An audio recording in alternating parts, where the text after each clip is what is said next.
निकालापूर्वीच राजेंद्र राऊत समर्थकांनी विजयोत्सव साजरा केला। फटाक्यांची आतिषबाजी करत राजेंद्र राऊतांचं स्वागत करण्यात आलं। सोलापूर विधान परिषद स्थानिक स्वराज्य संस्था मतदारसंघाच्या निवडणुकीचा निकाल अद्याप जाहीर झालेला नसतानाच महायुतीचे उमेदवार राजेंद्र राऊत यांच्या समर्थकांनी बार्शी इथं विजयाचा जल्लोष केल्यानं राजकीय वर्तुळात चर्चांना उधाण आलंय।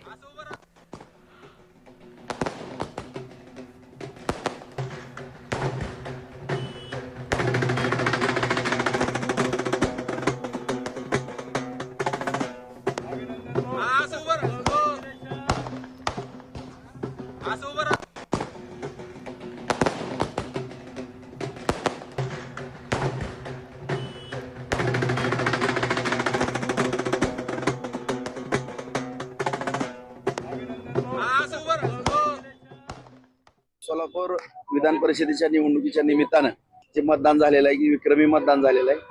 616 मतदार त्या ठिकाणी होते। एक मयत आहेत, एक परदेशात आहेत। जवळपास उपस्थित असलेल्या पैकीची पैकी 614 मतदान झालेलं आहे आणि मला पूर्णपणे खात्री आहे की 500 क्रॉस आम्ही करतोय। त्यामुळे चांगल्या मताधिक्य घेऊन आमचा विजय या ठिकाणी निश्चित आहे। तर मोठी बातमी सध्या छत्रपती संभाजीनगर